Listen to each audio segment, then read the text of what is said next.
guys, welcome back. I'm so excited to be partnering with fastgrowingtrees.com on this episode. Now, I did a video with them a few months back. If you remember, I did a whole tour of their beautiful facility, kind of went through, did some plant shopping. Now, all of their plants are available online. They're an online store only, and they're definitely amazing. I actually used them for a long time before I had a YouTube channel or anything like that, so I can attest that they are really awesome if you're looking to buy plants online. And they sell trees as well. I mean, anything all around the country delivered right to your door. So I'm a big fan of theirs. And I was really excited when they reached out to me and told me that they have a bunch of like new rare plants available on their website. And they have a huge assortment of fall plants. And they wanted to kind of share some of their favorite picks of those, some of their cool plant kits. And we've set it up that one of their plant experts is actually going to meet with me and talk about the plants, share some care tips. You know, I've been doing more episodes like that where I actually like meet with somebody and they share a lot of information about the plants, and I just find those to be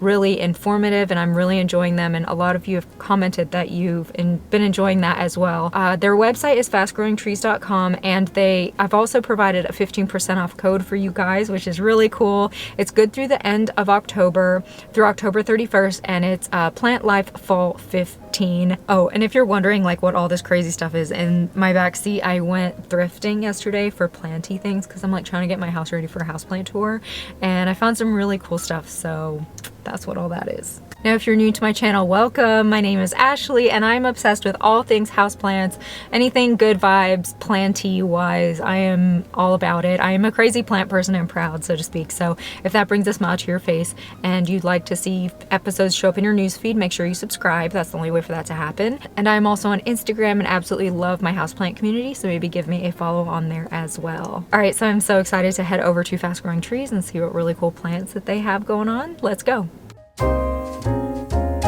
Hi, my name is Meredith and I'm a plant expert here at Fast Growing Trees, and I have some really interesting rare houseplants. Now, this is a kit, but you can also buy them individually. But I think it's best as a kit because if you have one, you have to have the others. So it comes with the Mickey Mouse alocasia, which I think is my personal favorite right now. Huge leaves. This one actually, I think it's about 6 feet tall. So this is a baby one, believe it or not. To take care of it, mainly the secret is lots of sunshine and even moisture.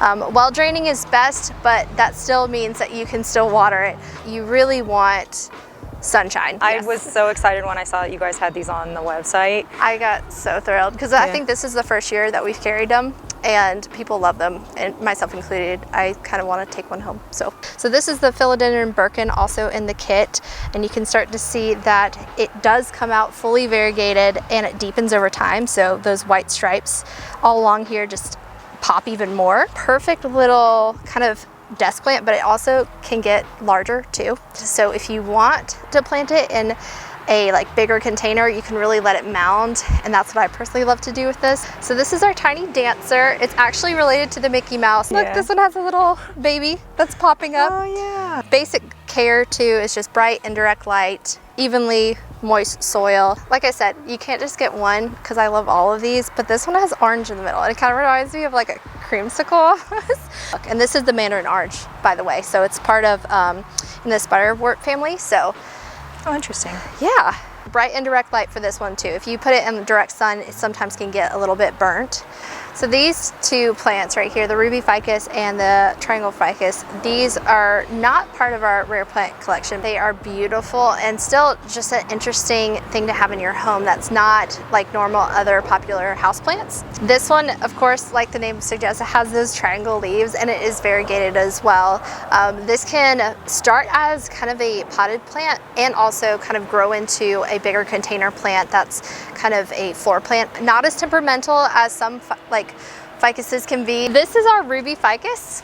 It has that ruby color right here, especially on the newer leaves.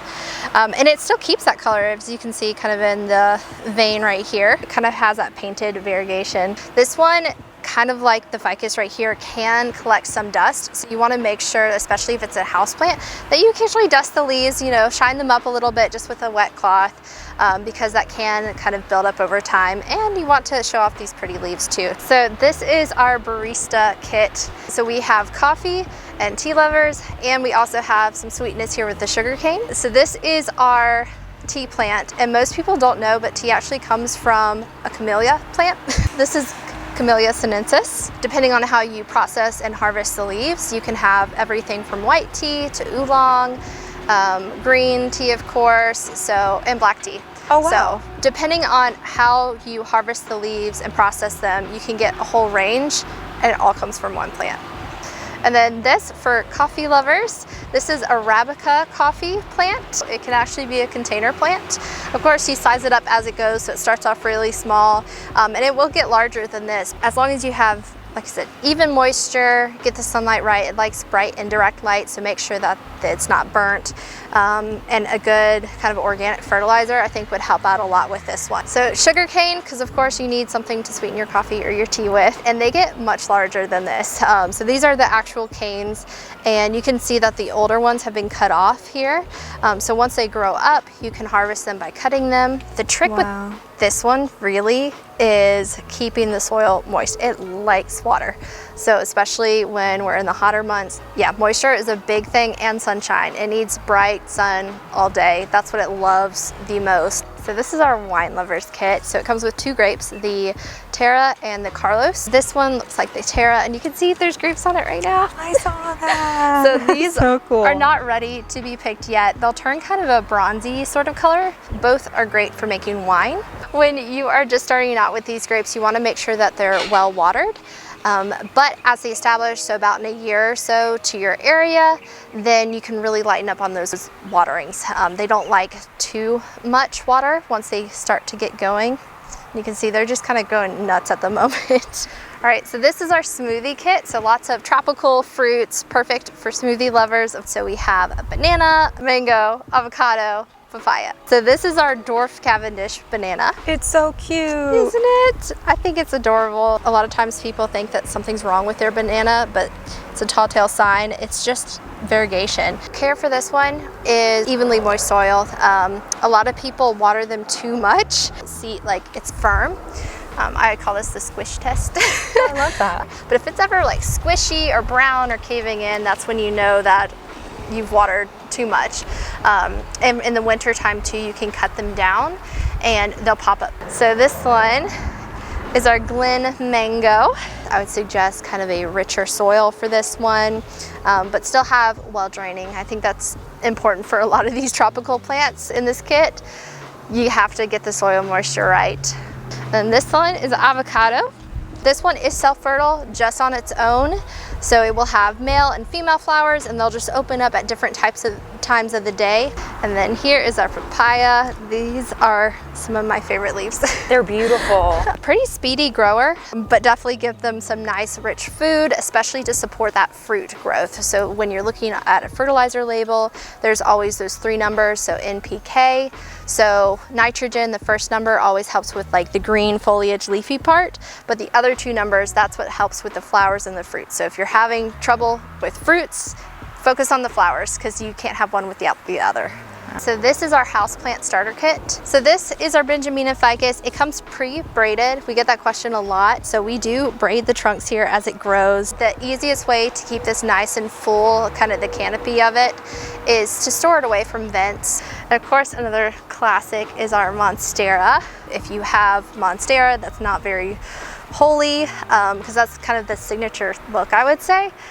Put in more sunshine, and that's how it gets more holes in it. So don't freak out if it's not holy, it will get there. These are 3 rose tree varieties we have. So we both have the container size roses, but these are rose trees. So they're already pre-pruned, like I call it lollipop sort of shape. But it's not just for looks, it actually helps with airflow with the plant too, because roses can be finicky, especially about like fungal issues. So keeping the center here nice and open, kind of like a martini glass shape, really helps with airflow and decreases on those fungal issues that a lot of times people face. Because knockouts are great, but they aren't resistant to everything. And this one is actually cool. This is our Julia Child and Ebb Tide rose. So it's a 2-for rose. So both of these are actually grafted onto the same plant. So you get 2 in 1. This one is the Julia Child. And then the Ebb Tide, which is a deep purple, pink, kind of fuchsia color. Super cool. Back here is another one of our 2-for roses. So here are the roses right here. This is our red double knockout, again, our tree form. And you can see the pretty colors. So a lot of times with colder temperatures, you'll have darker, deeper kind of colors. And then in hotter temperatures, the color sometimes is more washed out. So if the color of the roses aren't exactly what you're thinking about or you were expecting, try mixing up the location of them, and that might help the color issue. So this is our flamethrower redbud. I love redbuds. You can always tell that they're a redbud by two things. So that you look for the heart-shaped leaf, and then you look for the zigzaggy stem. Actually in the spring, it starts off red, like at the tips, and then fades to an orange, a yellow, and then finally a green. This is our amber glow redwood. I love the little leaves. It's so cute. I was just admiring them. I know. And you think that it's like an evergreen, but it actually will drop all of its leaves. This one, of course, we have to mention for fall color, a Japanese maple. It's so pretty. I think it's the Takayama. So you can see like it's red, and then it kind of goes to this purpley burgundy-ish color. Putting it in kind of dappled sunlight tends to be the best. You get equally like the good color, but you won't get that scorching on the leaves that is so common with these sometimes when they're planted in full sun. Loropetalums are just great all-around plants. They're kind of like unanimous shrubs. You can plant them surrounding a house, driveway, something like that. But again, kind of just a nice pop of color when you no longer have pretty flowers to look at. Fall is always so exciting.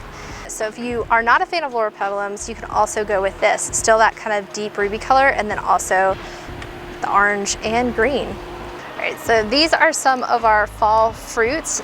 So this one is our Fuyu persimmon. If you take just a normal like persimmon off of the tree, it's super, super tart. Fuyu is a little bit different, so it's not gonna have that overly like bitter taste. Okay. And they get like really big. Like persimmons normally are like sort of small and tiny. Fuyus can get pretty large. And then these are two apples. So I think we have the Honeycrisp, and this one is the Macintosh. Who doesn't love apples in the fall? All right, guys, I just got back. I had an absolutely fantastic time at fastgrowingtrees.com. Meredith was so awesome. Like, she's so knowledgeable. I really enjoyed chatting with her and learning about all the different plants. They let me come home with the Mickey Mouse. I'm so grateful to them. I don't know if you remember, but I got one a really long time ago, and it got spider mites, and I just wasn't able to keep up with it throughout my move and everything. So to be able to give it another go with this beautiful Mickey Mouse taro, and the other plants that I've ordered from them before all are doing great, and I've been ordering from them since before I even had a YouTube channel, so I highly recommend them. And if you're interested in any of the plants, plant kits, house plants, they can be found on their website at fastgrowingtrees.com, and they really have like so much more as well, which a lot of that I covered during my previous video with them. So again, big thank you to them for sponsoring this video, and they have offered a 15% off code for you guys, which is so nice. And the code is PlantLifeFall15, and it's good through the end of October 31st. I'm really liking doing some more of these types of interview type episodes where the experts share their knowledge with us. Now, if you'd like to see episodes show up in your newsfeed, make sure you subscribe. That's the only way for that to happen. And make sure you follow me on Instagram and become part of our awesome houseplant community. So, all right, guys. Well, I hope you have a fantastic rest of the day. You will definitely be seeing me soon. Bye.